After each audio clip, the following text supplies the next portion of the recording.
Good morning, brothers and sisters. Thank you for joining us for another church service online with Malvern Assembly. We pray that you're feeling blessed this morning, and we pray that you will be blessed by our service today. I want to begin our service by looking at a psalm. It's Psalm 18, the first three verses of Psalm 18. Let me read them to you. I will love you, O Lord, my strength. The Lord is my rock and my fortress and my deliverer. My God, my strength, in whom I will trust, my shield and the horn of my salvation, my stronghold. I will call upon the Lord, who is worthy to be praised. So shall I be saved from my enemies. Let's praise him this morning with that psalm in mind.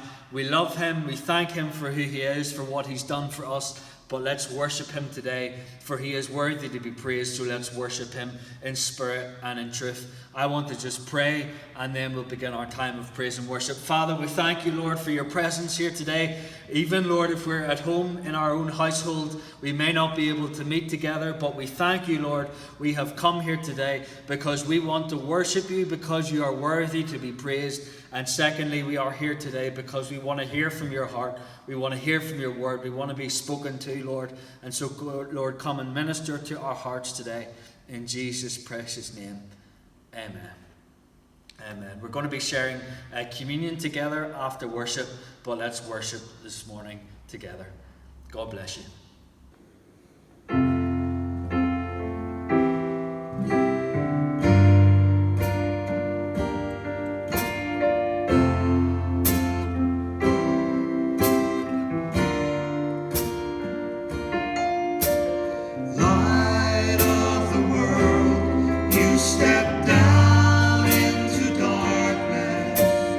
Open my eyes, let me see.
working.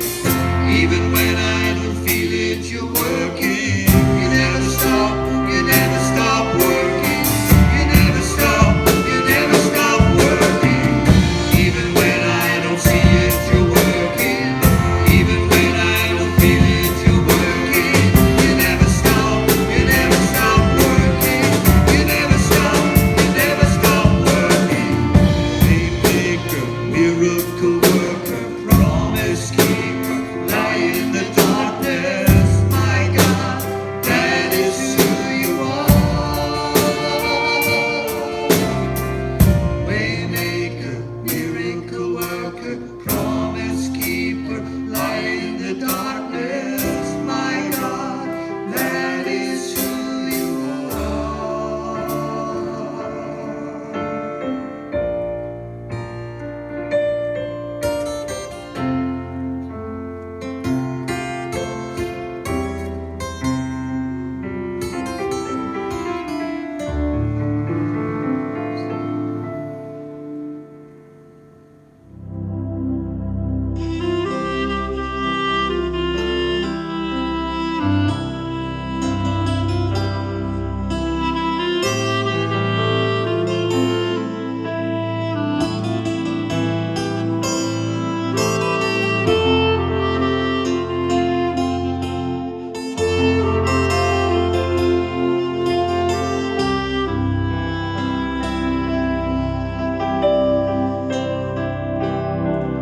Do you feel the world is broken?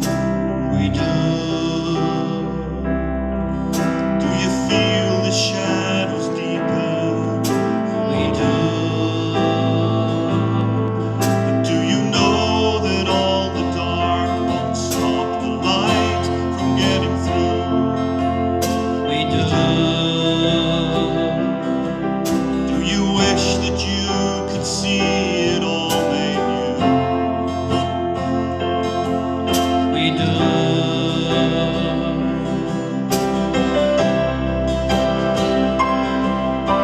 Is all creation groaning? It is. Is a new creation coming? It is.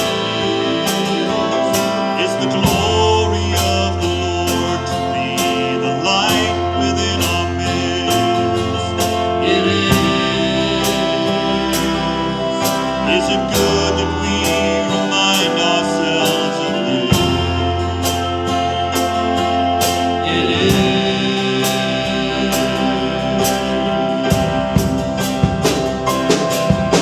Is anyone worthy? Is anyone whole? Is anyone able to break the seal and open the scroll? The Lion of Judah, who conquered the grave. He is David's root and the Lamb who died to ransom the slave. Is he worthy? Is he worthy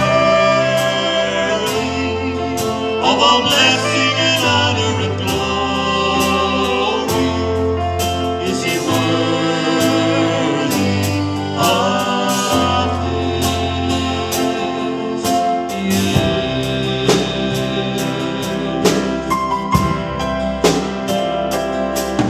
Does the Father truly love us? He does. Does the Spirit move among us? He does. And does Jesus our disciple forever those he loves? He does. Does our God intend to dwell again with us? He does.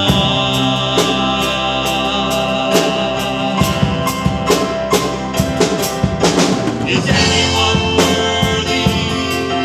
Is anyone whole? Is anyone able to break the seal and open the scroll? The Lion of Judah, who conquered the grave. He is David's root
And in it, it contains a biblical principle that is so important.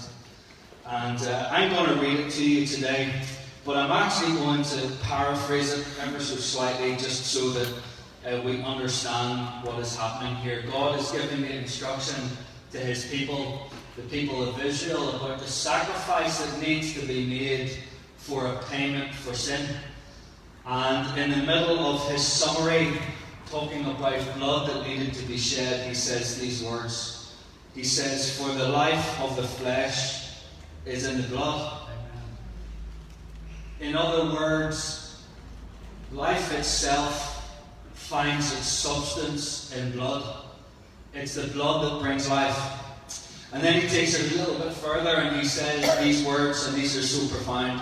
He says, "I have given it to you upon the altar to make atonement for your souls." That word atonement simply means that you would be at one again with God.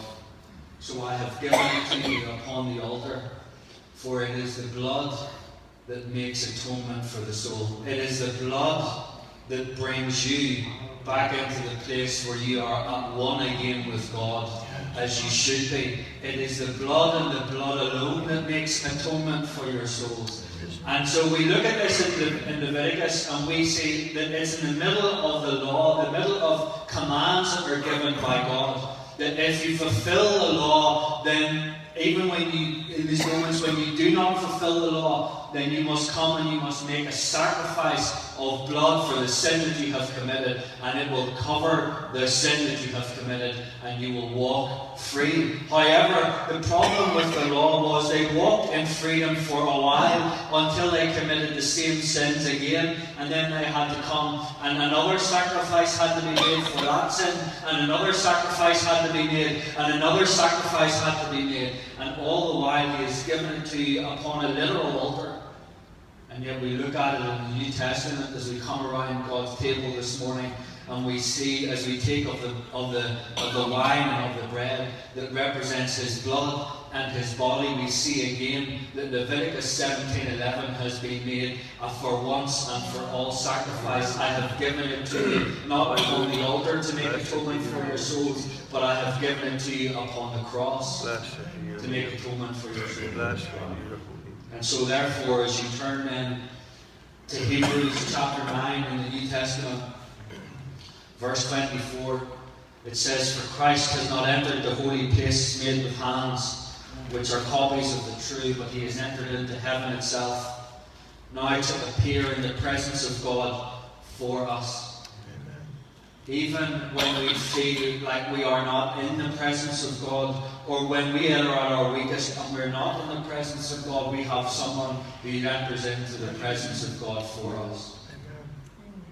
Not that he should offer himself often a continual sacrifice, as the high priest who enters the most holy place of the temple every year with the blood of another sacrifice.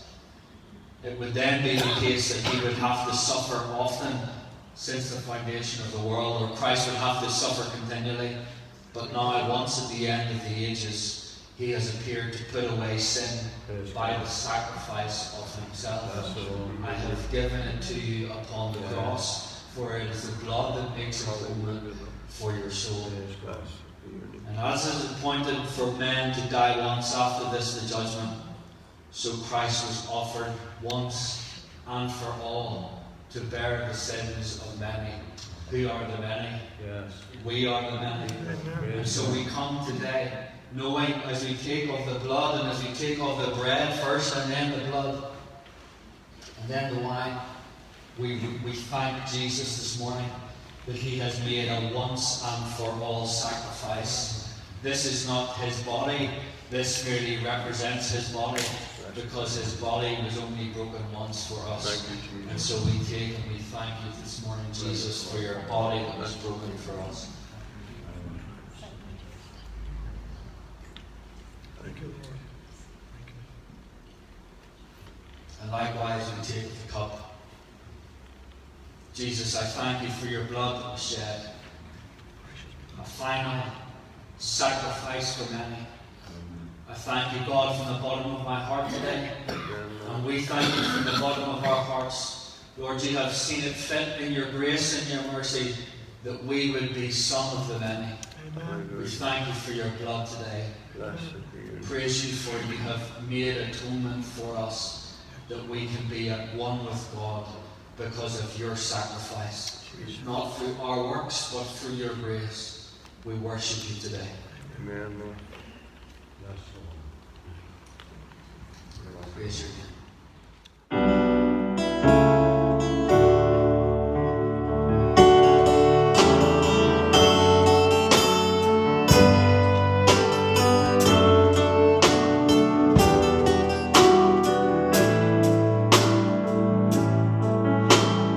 Oh, to see the dawn of the darkest day, Christ on the road to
Well, good morning, everyone. Thank you for joining us for this broadcast from Malvern. Sorry we're still under these lockdown restrictions, but the Lord is not restricted. The Lord is not bound, and He can come and minister to us wherever we are, whatever situation.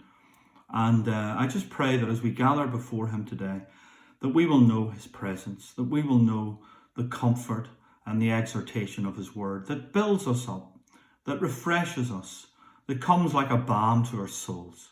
So before I just ask you to join me in reading some scriptures, let's pray together and ask the Lord to help us. Father, we thank you for the amazing grace that has found us. We thank that you have lifted us out of sinking sands and set our feet upon a rock. We thank you, Lord, that in mercy and in grace and not according to our righteousness you have dealt with us. We thank you for your mercy upon us.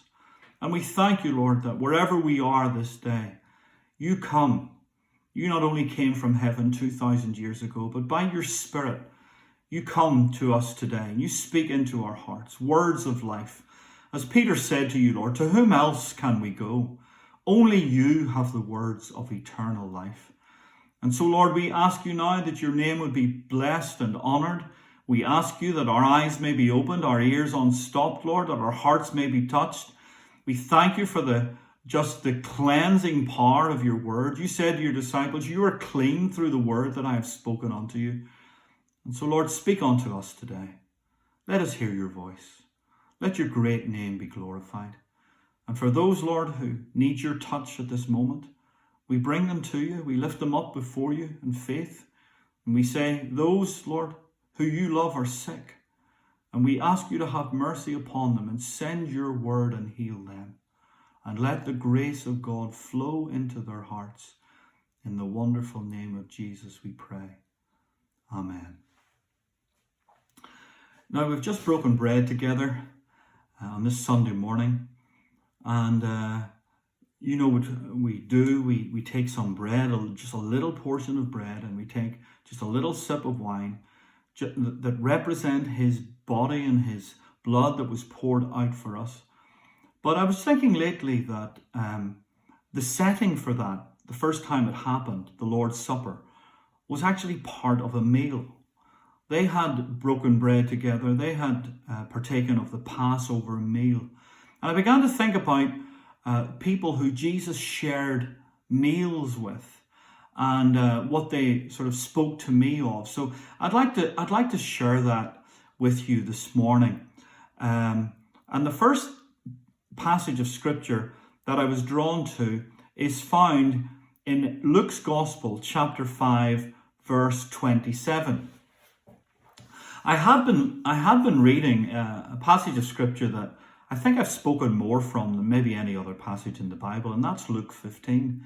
Luke 15 is the story of three lost things: a lost sheep, a lost coin, and a lost son. But it was, this time when I read it through, it was the second verse that caught my attention. And this is what it says in Luke 15 verse 2. The Pharisees grumbled, saying, this man receives sinners and eats with them. That astonished the Pharisees. This man receives sinners and eats with them. What is that about? In their religious mindset, you didn't receive sinners, and you certainly did not eat with them. You certainly did not eat with tax collectors who were despised and rejected. Why would this man receive sinners and eat with them? The Pharisees couldn't do that because in the pride of their religious achievements, in the pride of what they had given themselves to and the zeal with which they performed it, communicating with people who they saw as beneath them, as failures to do what they had done. That's what religion is like. Religion rejects people. Religion rejects people who have failed. Religion rejects people who have not come up to the mark that is set.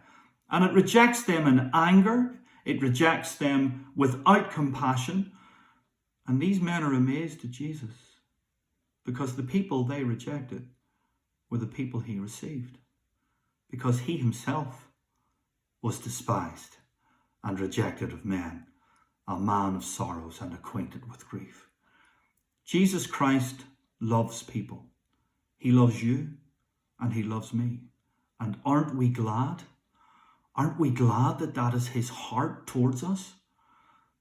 That out of this compassion, he sets his love upon us and comes to deliver us from our sins and to transform us and translate us out of the kingdom of darkness and into the kingdom of his own dear Son. So let me read to you about the first of these characters from Luke chapter 5, verse 27.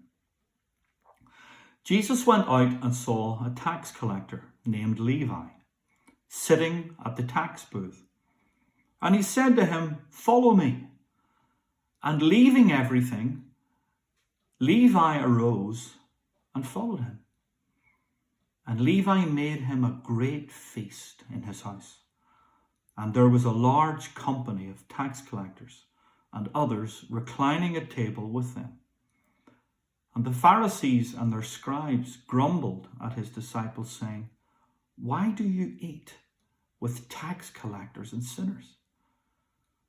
They didn't have a reply. They were speechless. But Jesus replied to them, and this is what he said. "Though those who are well have no need of a physician, but those who are sick do. I have not come to call the righteous, but sinners to repentance." And remember what the Bible says. The Bible says there is none righteous. There is none that seeketh after God. There is no one who does good. That's a real shock to our Western way of thinking. We think of people as good people or bad people, as righteous people or evil people, but the Bible says there is none righteous. No, not one.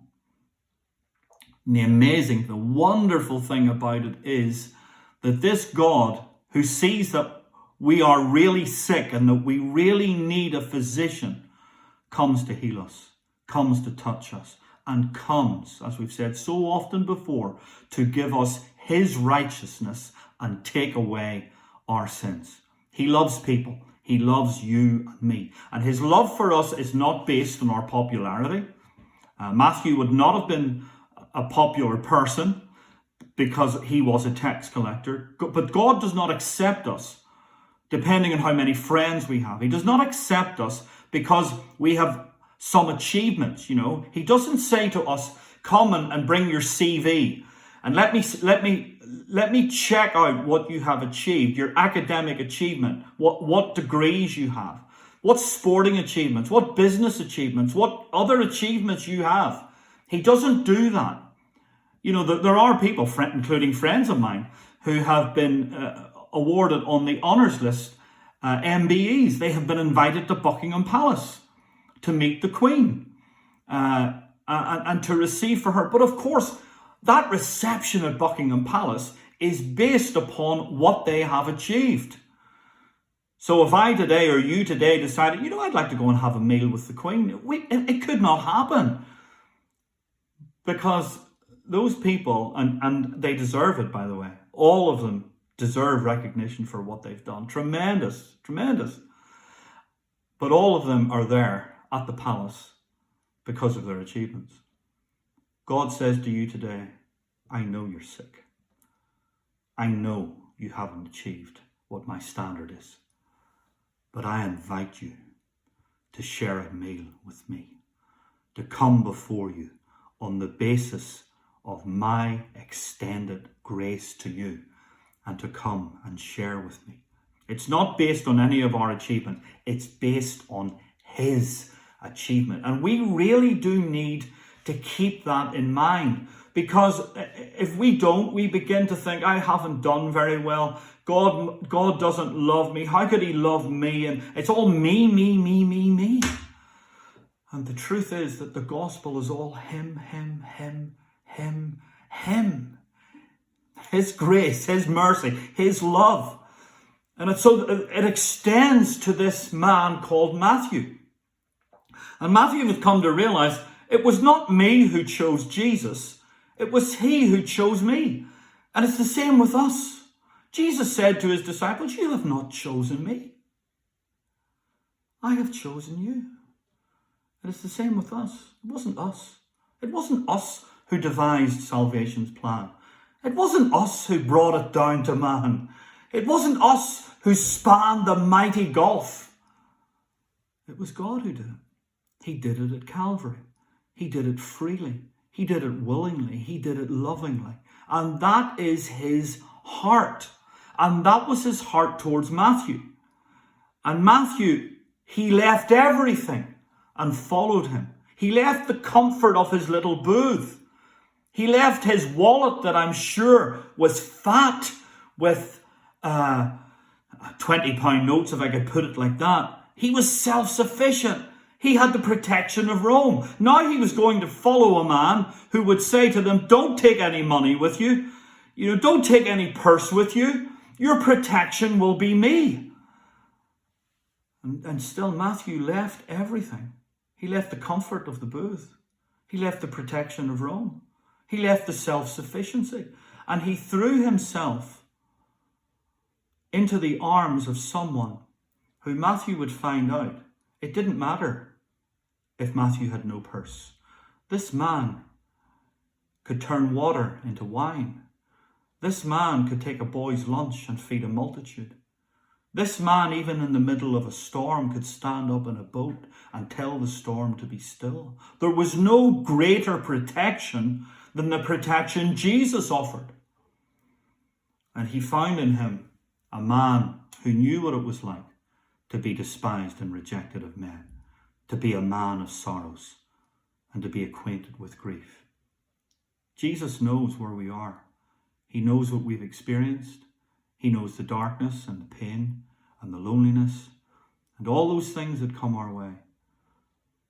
But if we follow him, he will bring us to glory and he will bring us to victory.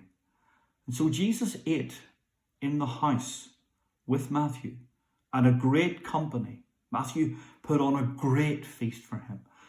Christ was willing, so willing, to be part of that celebration that Matthew had organized. Matthew hadn't realized how sick he was, nor had his friends, till Jesus arrived. And all of a sudden, the purity of his life, the truth of his words began to convict them. And as they were convicted by the words of Christ of their sinfulness, they came to him and he transformed their lives.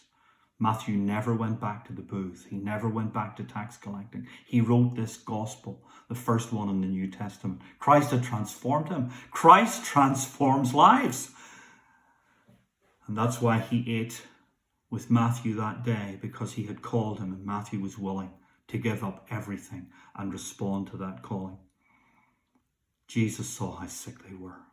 And really, he saw it much more clearly than any of them did. And it's the same with us. At this society in which we live, we've forgotten what sin, the word sin even exists. We measure ourselves by ourselves in this Western world, and we think we're not too bad. But all have sinned.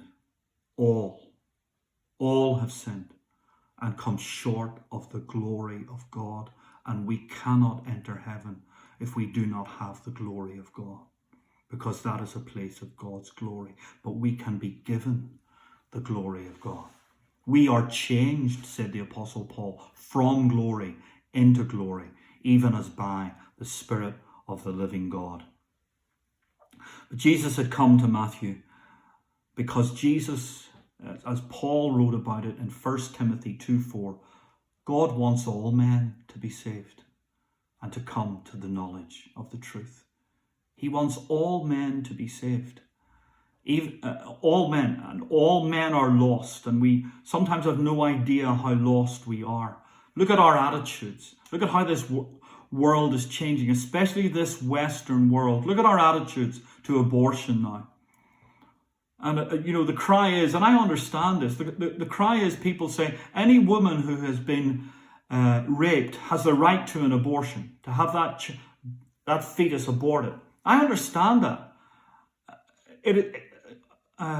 Rape is a horrendous thing. I've seen the effects it has on people. Horrendous beyond words. Only those who have been through it would be able to describe what it was like. But I was listening the other day, for example, to the testimony of one of the leading evangelists in America. His name is James Robison. And James Robison's testimony is that when his mother was 40 years of age, working as a hospice nurse, his mother was attacked and raped. And she became pregnant because of the attack. She was carrying this little fetus in her womb, and she wanted rid of it. She wanted an abortion, but she couldn't have one under the legislation at that time in America. So the child was born, and the child was given away, and the child was fostered. And the child grew to be one of the leading evangelists in America, James Robison, a man of God, a man anointed by God, a man who pointed thousands upon thousands of people to Christ. Do you see what we're doing? We do not know who we are aborting. It might be the next Billy Graham. It might be the next Einstein. It might be the next Beethoven. We do not know. We're so lost. We're so full of our own rights. And yet Christ came to seek and to save that which was lost. Christ came to make well those who were sick. And Matthew was sick. But Matthew came to realize as he ate with Christ the grace of Christ, the fact that Christ had chosen him, the fact that Christ had accepted him even in his sins, and that he accepts us, and that Christ called him out of darkness into his marvelous light. Now there are many. I had 6 examples, but I don't have time to go into all of those. Jesus ate with his disciples at the Last Supper. Jesus ate with those 2 disillusioned disciples on their road to Emmaus at the end of Luke's Gospel. And they were so down, so disheartened, so disillusioned. All their dreams had come to nothing. And just when they came to where their house was, Jesus made us to go on, but they invited him in, and he ate with them. And in eating with them, he began to open their eyes. And he was revealed to them who he was in the breaking of bread. But their hearts had been turned from coldness and hardness, and they had begun to burn. Did not our hearts burn within us? They said as he spoke to us. And that's what Christ does. We gather to eat a meal with him. But in eating that meal, just like he showed to Matthew, we come to realize he chose us. Just like those 2 on the road to Emmaus, we come to realize that we have lacked understanding. We thought we knew the scriptures, but he comes and he opens our eyes. And every time we come and celebrate the Lord's table with him, our eyes become enlightened. And that's why we leave the service much better than when we come in. Certainly, speaking individually, that is the way it is, because that is what his presence does. That is what eating a meal with Jesus does to us. But the second passage I just want to share with you briefly is found in Luke chapter 7. This time, Jesus has been invited to the house of a man called Simon the Pharisee. Simon did not invite Jesus out of respect. He didn't invite him to honor him. And we know that because the normal way of dealing with guests who have come into your house is that your servants would wash their feet, is that there would be a kiss, an embrace of acceptance, and that oil would be provided to soothe the parts of the skin that needed refreshed. When Jesus came into this house of Simon the Pharisee, he received none of those things. So Simon was not receiving him and asking him to eat to show how much he respected or honored Jesus. But in eating with him, Simon came to realize something. Simon came to realize how much Jesus, how much his grace is extended to sinners, and that he has the authority and willingness to forgive sins. Because as they reclined at table in Simon the Pharisee's house, a sinful woman comes in. And from the moment Jesus, in those days they would have reclined at the table, they would have lain and come up to the table, leaned on one elbow and then used the other hand to eat. So from the moment Jesus comes in, having not received any water, any oil, any kiss, he begins to feel something hot falling on his feet. And standing at his feet is a woman, I've no doubt with her head down. She can't contain. Her heart is overflowing. From her eyes are coming tears, and the tears are falling onto the feet of Jesus. Simon looks at her and he says to himself, if Jesus knew what sort of woman this was, if he was really a prophet and he knew what a sinner she was, because she was renowned in the city as a sinner. I looked up the word. It means she was given to sin. She was very sinful. She was evil. And now she's standing, letting her tears fall onto the feet of Jesus. And then kneeling down, she begins to wipe the feet of Jesus with her hair. And Jesus does not reject her. She breaks open this alabaster box full of ointment. She begins to rub it into his feet, crying because she had been forgiven, because his life had touched her life and the sin had been dealt with. And this is a heart of gratitude that is weeping before him. This is a heart of love. Jesus turns to Simon. He knows what Simon's thinking. He says, Simon, I have something to say to you. And Simon rather indifferently says, well, say on, teacher. Whatever it is. And Jesus said, Simon, a certain man had two people that owed him. One of them owed him 50 days' wages, and the other owed him 500 days' wages, and neither of them could pay. So he forgave them. He cancelled their debts, Simon.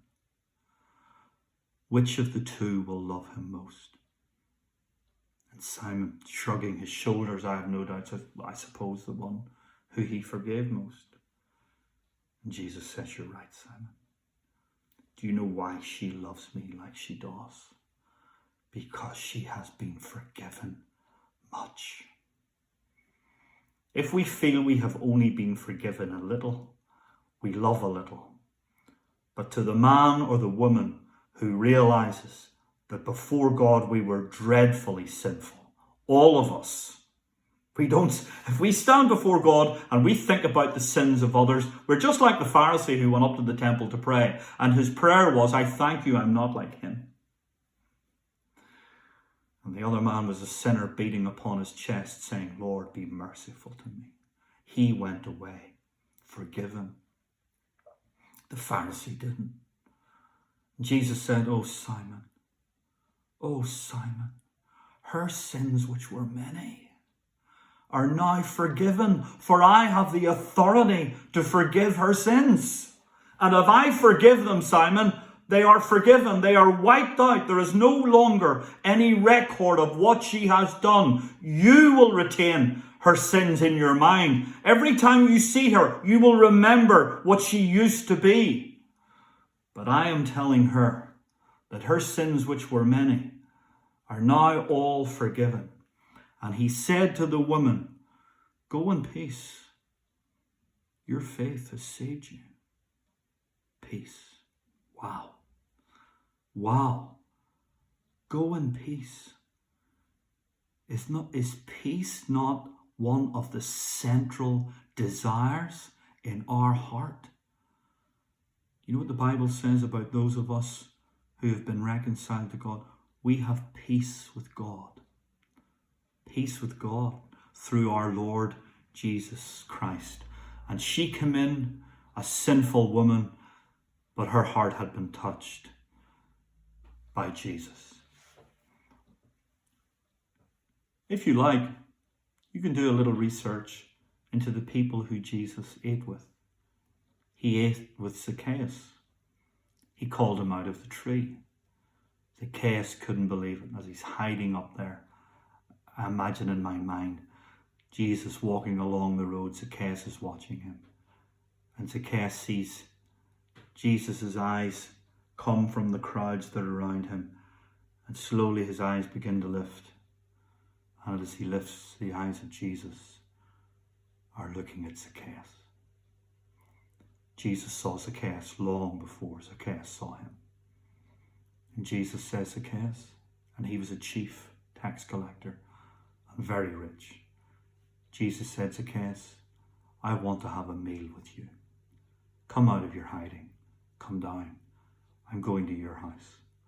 And that meal led to the transformation of Zacchaeus, so that any money he had taken falsely, he restored it fourfold. Jesus wants to eat a meal with you and me today.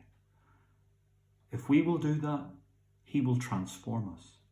If we will do that, we will come to understand his heart, that he has chosen us. If we will do that, we will come to see how full of ignorance we are concerning his ways. But he doesn't want to leave us in ignorance. He wants to enlighten us.